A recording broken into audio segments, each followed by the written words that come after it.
आपको हमने बताया था कि क्वांटम संख्याएं 4 प्रकार की होती हैं और नाम भी बताए थे कि मुख्य क्वांटम संख्या, दिगंशी क्वांटम संख्या और चुंबकीय क्वांटम संख्या और चक्र क्वांटम संख्या। ठीक, जैसा कि देखिए हमने नंबरिंग करके कल ही आपको बता दिया था। तो आज हम लोग मुख्य क्वांटम संख्या के बारे में अध्ययन करेंगे कि मुख्य क्वांटम संख्या क्या होता है। ठीक है, तो देखिए जिसको इंग्लिश में प्रिंसिपल क्वांटम नंबर कहते हैं। ठीक, तो मुख्य क्वांटम संख्या को स्मॉल एन से प्रदर्शित करते हैं। ठीक, और यह कोष की संख्या को व्यक्त करता है कि कोई भी इलेक्ट्रॉन किस कोष में है या उसका मुख्य कोष क्या है। ठीक है, तो इसका देखिए इस क्वांटम संख्या को स्मॉल एन से प्रदर्शित करते हैं जैसा कि हमने आपको बताया। फिर देखिए यहाँ स्मॉल एन का मान जो होता है वो 1, 2, 3, 4 तक हो सकता है। इसका मान एक मुख्य ऊर्जा कोष को व्यक्त करता है जैसा कि अभी हमने आपको बताया। ठीक, तो देखिए एन का मान होता है तो कोष कौन कौन से कोष होते हैं। जब एन का मान 1 होता है तो के कोष होता है। जब कोष का मान 2 होता है तो एल कोष होता है। जब 3 होता है तो एन और 4 होता है तो एन। फिर देखिए तीसरा पॉइंट, एन के मान से इलेक्ट्रॉन की कोष की ऊर्जा तथा उसके आकार का ज्ञान होता है। कहने का सेंस ये है कि उसकी जो मुख्य क्वांटम संख्या होती है उसके आधार पर हमें इलेक्ट्रॉन की कोष की कितनी ऊर्जा है और उसके आकार का ज्ञान होता है, क्योंकि उसकी कोष के द्वारा ही उसके आकार की गणना की जाती है। ठीक, अब अगला पॉइंट देखिए, स्मॉल एन का मान बढ़ने से इलेक्ट्रॉन की ऊर्जा भी बढ़ती है। कहने का सेंस ये है कि जब स्मॉल एन का मान बढ़ेगा, कोषों की संख्या बढ़ेगी तो इलेक्ट्रॉन की ऊर्जा भी बढ़ेगी। ठीक, अब देखते हैं सेकंड क्वांटम संख्या जिसका नाम है दिगंशी क्वांटम संख्या। उसको इंग्लिश में एजिमुथल क्वांटम नंबर कहते हैं। ठीक, तो दिगंशी क्वांटम संख्या को स्मॉल एन से प्रदर्शित करते हैं। ठीक, और स्मॉल एन के लिए एल का मान 0 से एन माइनस एन तक होता है। फिर देखिए दूसरा पॉइंट, एल का प्रत्येक मान एक उपकोष को व्यक्त करता है। एल के भिन्न भिन्न मानों द्वारा व्यक्त किए गए जाने वाले उपकोष इस प्रकार हैं। देखिए एल का मान जब 0 होगा तो उस समय कौन सा उपकोष होगा? यस उपकोष होगा।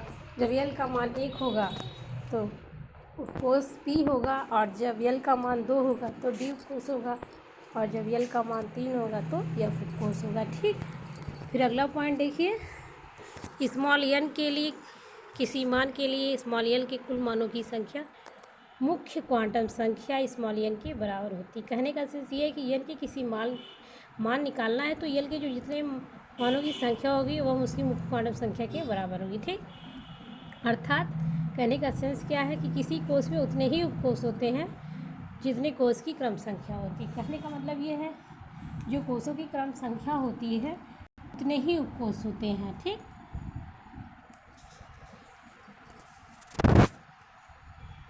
फिर यहाँ पे देखिए यदि स्मॉल एन बराबर 1 तो एल का मान 0 होगा। स्मॉल एन बराबर 2 तो एल का मान 0,1 होगा।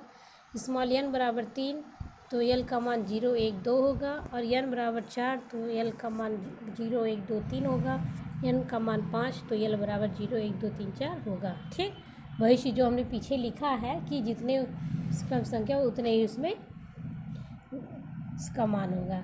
अब यहाँ देखिए SPDF का फुल फॉर्म लिखा गया है जो मुख्य उनके जो कोष होते हैं। ठीक, एस का मतलब शार्प होता है, पी का मतलब प्रिंसिपल, डी मतलब डिफ्यूज, एफ मीन्स फंडामेंटल। ठीक, अब अगला पॉइंट देखते हैं, चुंबकीय क्वांटम संख्या थर्ड, जिसको इंग्लिश में मैग्नेटिक क्वांटम नंबर कहते हैं। ठीक, अब चुंबकीय क्वांटम संख्या को स्मॉल एन से प्रदर्शित करते हैं। इस क्वांटम संख्या द्वारा परमाणु की कक्षक की जानकारी होती है कि इलेक्ट्रॉन किस कक्षक में है। ठीक, फिर तीसरा पॉइंट देखिए, इस क्वांटम संख्या द्वारा इलेक्ट्रॉन के अभिविन्यास की जानकारी होती है कि इलेक्ट्रॉन का अभिविन्यास क्या है। ठीक,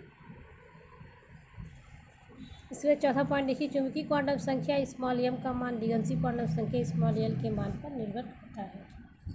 फिर स्मॉल एल के लिए स्मॉल एम का मान माइनस एल से लेकर प्लस एल तक होता है। कहने का सेंस ये कि अगर एल का मान मान लीजिए 0 है तो केवल 0 ही होगा, लेकिन अगर एल का मान 1 है तो एम का मान माइनस एल से प्लस एल तक लेने का सेंस कैसे है, तो +1 होगा। ठीक, फिर 0 होगा, फिर -1 होगा।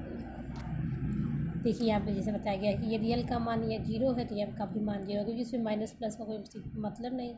फिर एल का मान 1 है तो एम का मान +1, 0, फिर -1, जैसा कि हमने आपको भी बताया। ठीक, उसी प्रकार से एल बराबर 2 होगा तो एम का मान ये और जब 3 होगा तो एम का मान जो लिखा गया है आपको दिखाया गया, देखिए यहाँ पे।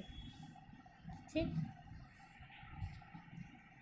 फिर अब देखिए अगला पॉइंट, स्मॉल एन के लिए एम की कुल मानों की संख्या एन स्क्वायर होती है। ठीक, फिर छठवां पॉइंट, स्मॉल एल के लिए एम की कुल मानों की संख्या 2l+1 होता है। एल के लिए एम का मान अगर निकालना हो, एल का मान दिया हो तो उससे हम निकाल सकते हैं। एम का मान होता है 2l+1 होता है। ठीक, और ये स्मॉल एन के अगर दिया हो तो एम का मान चाहिए तो एन स्क्वायर होता है। ठीक, अब देखिए चौथा, चक्रण क्वांटम संख्या जिसकी इंग्लिश है स्पिन क्वांटम नंबर।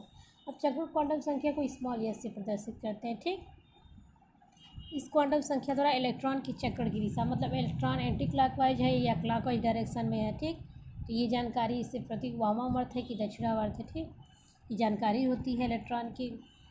फिर चक्र क्वांटम संख्या का मान स्मॉल एम पर निर्भर करता है। कहने का मतलब चुंबकीय क्वांटम संख्या पे चक्र क्वांटम संख्या का मान निर्भर करता है। ठीक, लिखा एक कक्षक में अधिकतम 2 इलेक्ट्रॉन होते हैं, मतलब कहने का सेंस किसी भी कक्षक में एक से अधिक इलेक्ट्रॉन नहीं हो सकते।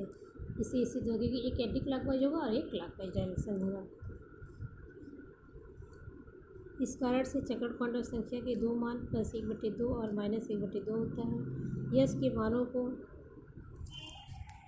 तीर अप एंड डाउन के द्वारा दिखाया जाता है, जैसा कि देखिए यहाँ पे बना हुआ है। ठीक, देखिए यहाँ पे प्रदर्शित करते हैं। ठीक है, फिर यह देखिए किसी स्मॉल फार्मूला देखिए कुछ याद करने के लिए, जिसे आप लोग कैलकुलेशन अगर डायरेक्ट पेपर में आता है कि एन का मान के लिए एल का मान दिया तो क्या होगा, एल के कुल मान कितने होंगे, स्मॉल एन होंगे। किसी एल के लिए एन के मान कुल कितने होंगे, 2l+1 होंगे। किसी एन के लिए एम के मान कुल होंगे एन स्क्वायर होंगे। किसी एन के लिए ऐसे कुल मान 2n² होंगे। ठीक, यहाँ तक आपको फार्मूला तक पढ़ें। धन्यवाद।